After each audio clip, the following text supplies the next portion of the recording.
شروع اللہ کے نام سے جو بڑا مہربان نہایت رحم کرنے والا ہے۔ لاکھوں کروڑوں درود محمد صلی اللہ علیہ وآلہ وسلم پر اور آل محمد صلی اللہ علیہ وآلہ وسلم پر۔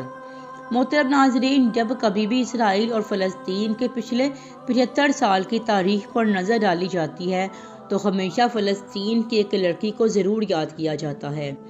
ایک ایسی طاقتور، ہوشیار اور بہادر لڑکی کے جس کے بارے میں اگر یہ کہا جائے تو کہنا غلط نہیں ہوگا کہ پچھلے 70-75 سال میں اسرائیل اگر پرسنلی کسی ایک انسان سے بہت زیادہ پریشان ہوا ہے تو وہ کوئی اور نہیں بلکہ یہی لڑکی تھی۔ سادہ، سمپل اور بھولی سی دکھنے والی اس لڑکی نے اپنے کارناموں سے نہ صرف اسرائیل کو بہت بار پریشان کیا بلکہ کئی بار تو پورے طریقے سے جھکنے پر مجبور بھی کیا۔ اور سب سے زیادہ دلچسپ بات تو یہ تھی کہ اسرائیل نے اس لڑکی کو پکڑنے کے لیے ایک لمبا آپریشن چلایا، مگر پھر بھی جب بھی اسرائیل اس کو پکڑنے کی کوشش کرتا تو وہ ہمیشہ ناکام ہو جاتا۔ وجہ یہی تھی کیونکہ یہ لڑکی بہت جلدی اپنا چہرہ ہی بدل لیا کرتی تھی۔ جی ہاں محترم ناظرین، آپ بالکل صحیح سن رہے ہیں، یہ لڑکی سرجری یا اس طرح کی دوسری چیزوں کی مدد سے اپنا فیس ہی بدل ڈالتی تھی۔ یہی وجہ ہے کہ اس لڑکی کے اوپر ہماری اس دنیا میں نہ صرف کتاب لکھی گئی بلکہ ساتھ ہی ساتھ موویز اور ڈرامے بھی بنائے گئے۔ تو چلیے جانتے ہیں کہ آخر یہ لڑکی کون ہے، اس کے کارنامے کیا ہیں اور اس نے کس طرح سے اسرائیل جیسی ایک بڑی طاقت کو جھکنے پر مجبور کیا، اور آخر کیا وجہ ہے کہ آج بھی اس لڑکی کو تاریخ میں اتنی زیادہ اہمیت دی جاتی ہے۔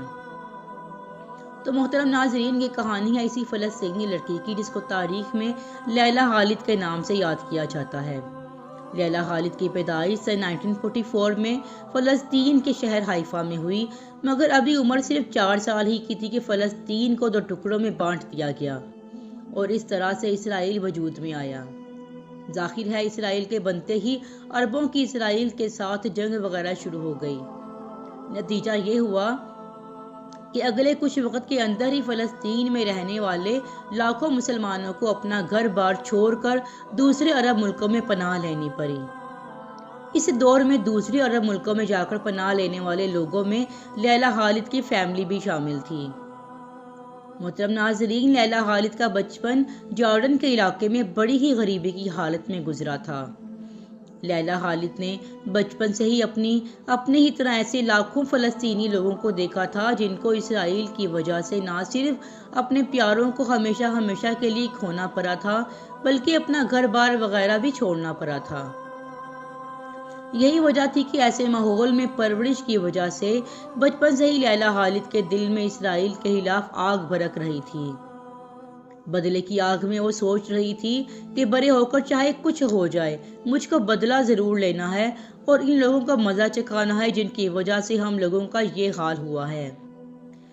انہی تمام باتوں کا نتیجہ تھا کہ صرف 15 سال کی عمر میں لیلا خالد نے عرب نیشنلسٹ نام کی وہ موومنٹ بھی جوائن کر لی جس کا مقصد فلسطین کو آزاد کرانا تھا۔ جیسا کہ محترم ناظرین آپ کو شروع میں ہی بتایا تھا کہ لیلا خالد کے شروعاتی دن کافی غریبی میں گزرے تھے، اسی لیے لیلا خالد نے کویت میں بھی ایک لمبا وقت گزارا۔ کویت میں لیلا خالد کی زندگی ایک ٹیچر کی حیثیت سے گزری تھی، یعنی وہاں پر لیلا خالد بہت سارے بچوں کو پڑھایا کرتی تھی، مگر ظاہر ہے محترم ناظرین لیلا خالد ایک عام ٹیچر کی زندگی زیادہ لمبے عرصے تک نہ گزار سکیں، کیونکہ ان کا دل تو شروع سے ہی اس مقصد کی طرف لگا ہوا تھا جس کا خواب انہوں نے بچپن سے دیکھا تھا، اور وہ مقصد کچھ اور نہیں بلکہ صرف اور صرف فلسطین کی آزادی تھا۔ اسی لیے اب انہوں نے اپنی ٹیچر کی زندگی چھوڑ کر فائنلی ایک آرگنائزیشن کو جوائن کیا کہ جس آرگنائزیشن کا مقصد ہی فلسطین کو آزاد کرانا تھا۔ اس آرگنائزیشن کو popular front for the liberation of Palestine مطلب کہ PLP کے نام سے جانا جاتا ہے۔ شروعاتی دنوں میں تو اس آرگنائزیشن کے سبھی لوگوں نے لیلا خالد کو ایک عام سی لڑکی سمجھا اور اسی طرح سے لیلا خالد کو ٹریٹ کیا گیا، مگر وقت کے ساتھ بہت ہی جلد لیلا خالد نے یہ ثابت کر دیا کہ وہ آرگنائزیشن میں موجود باقی تمام لوگوں سے پوری طرح سے الگ ہے۔ شروعاتی دنوں میں ہی لیلا خالد نے اسرائیل کے خلاف ایک کے بعد ایک لگاتار کئی مشنز کو پوری کامیابی کے ساتھ سر انجام دیا۔ نتیجہ یہ ہوا کہ اپنی آرگنائزیشن میں تو لیلا خالد کا قد بہت زیادہ بڑا ہو گیا، مگر ساتھ ہی ساتھ اب لیلا خالد اسرائیل کی جو ملٹری تھی نہ صرف مصر کی نظروں میں آ گئی، بلکہ وہاں کی جو خفیہ ایجنسی ہے موساد، وہ بھی پوری طرح سے لیلا خالد کے اوپر نظر رکھنے لگی۔ مگر محترم ناظرین، پھر وہ دور آیا سن 1969 کا، اور یہی وہ سال تھا کہ جب لیلا خالد نے اسرائیل کے خلاف اپنی زندگی کا نہ صرف سب سے بڑا مشن انجام دیا، بلکہ یہ کہہ سکتی ہے کہ ایک ایسا کام کیا جس کی وجہ سے نہ صرف اسرائیل بلکہ پوری ہی دنیا دہل گئی تھی۔ اور وہ لیلا خالد کے جس کو ایک دن پہلے تک کوئی جانتا بھی نہیں تھا، اب اس کو پوری دنیا جاننے لگی تھی۔ دراصل بات یہ ہے کہ اگر سن 1969 کی جب PLP نام کی اس آرگنائزیشن کو یہ خبر ملی کہ روم سے تل ابیب کی طرف سے آنے والی ایک فلائٹ کے اندر اسرائیل کے ایمبیسیڈر بھی موجود ہوں گے، PLP کی اس آرگنائزیشن کی طرف سے فوراً یہ پلان بنایا گیا کہ ہم اس پلان کو ہائی جیک کریں گے تاکہ بدلے میں اسرائیل کی گورنمنٹ سے اپنی بہت ساری مانگوں کو منوا سکیں۔ یہ بڑا اور خطرناک کام کہ جس کا پورا ہونا پہلے سے ہی لگ بھگ ناممکن سا محسوس ہو رہا تھا، اس کام کو پورا کرنے کی ذمہ داری اس آرگنائزیشن کی طرف سے لیلا خالد اور اس کی ٹیم کو دی گئی۔ لیلا خالد نے بھی اس آرگنائزیشن کے اس بھروسے کو قائم رکھا اور وہ بڑی چالاکی سے اپنی پوری ٹیم کے ساتھ اٹلی سے اڑان بھرنے والے اس پلین میں پہلے سے ہی سوار ہو گئی۔ جیسے ہی پلین زمین سے ہوا میں پہنچا، ویسے ہی فوراً لیلا خالد نے پلین اڑانے والے پائلٹس کے اوپر بندوق تان دی اور فوراً آرڈر دیا گیا کہ اس پلین کو سیریا کے شہر دمشق کی طرف لے جایا جائے۔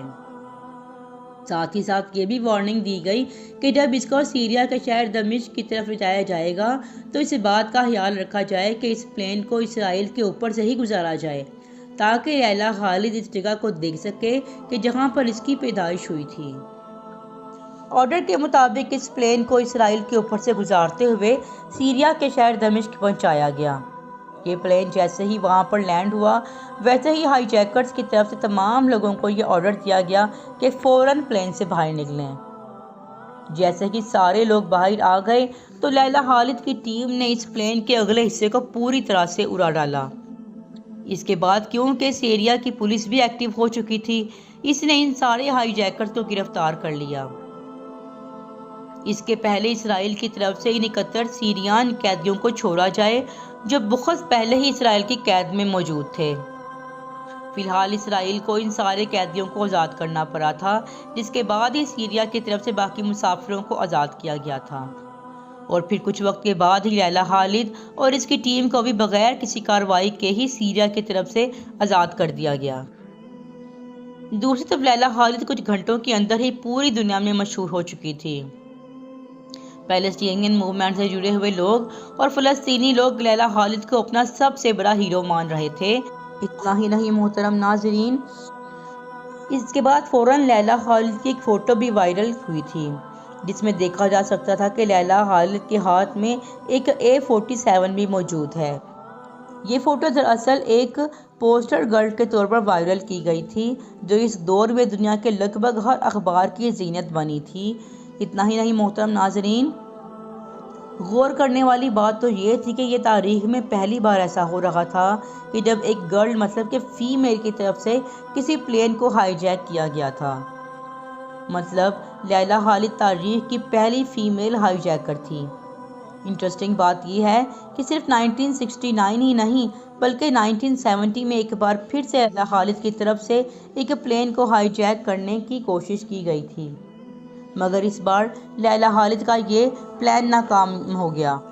نتیجہ یہ ہوا کہ برٹن کی طرف سے لیلا خالد کو گرفتار کر لیا گیا، مگر کچھ وقت کے بعد ہی لیلا خالد کی آرگنائزیشن نے ایک اور دوسرے پلین کو ہائی جیک کر کے لیلا خالد کو برٹن سے آزاد کرا لیا تھا۔ آپ میں سے بہت سارے لوگوں کو جان کر شاید حیرانی ہوگی کہ لیلا خالد نے جب دوبارہ سے پلین ہائی جیک کرنے کا پلان بنایا تھا اور پوری پلاننگ کی تھی تو اس دوران میں لیلا خالد نے اپنے فیس پر سرجری وغیرہ کروائی تھی تاکہ اپنے فیس کو پوری طرح سے بدلا جا سکے، اور لیلا خالد کو دوبارہ کوئی پہچان نہ سکے، اور یقینی طور پر لیلا خالد کو اپنے اس مقصد میں کامیابی بھی ملی تھی، کیونکہ ظاہر ہے دوسری بار میں ہائی جیکنگ بھلے ہی فیل رہی ہو، مگر اس بات میں کوئی شک نہیں ہے کہ لیلا خالد کو ایئرپورٹ یا پھر دوسری کہیں کسی بھی جگہ پہ کوئی بھی اسے پہچان نہیں سکا تھا۔ لیلا خالد فلسطینی لوگوں میں تو بے انتہا مشہور ہیں، مگر یورپ میں بھی ان کی پاپولیرٹی کافی اوپر ہے۔ یہی وجہ ہے کہ یورپ کی کئی کمپنیز نے اس دور میں ان کے اوپر کئی میوزکس وغیرہ بنائے تھے۔ اتنا ہی نہیں، اس دور میں ان کی بایوگرافی کو بھی کافی شوق سے پڑھا گیا تھا۔ سن 2005 میں تو لیلا خالد کے اوپر ایک فلم بھی بنائی گئی تھی جس کا ٹائٹل ہے لیلا خالد ہائی جیکر۔ لیلا خالد کی عمر اس وقت 79 ہو چکی ہے اور وہ اپنی فیملی کے ساتھ عمان میں زندگی گزار رہی ہیں۔ تک کے لیے اتنا ہی۔ اگر ویڈیو اچھی لگی ہو تو اسے لائک اور شیئر کریں، دعاؤں میں یاد رکھیں۔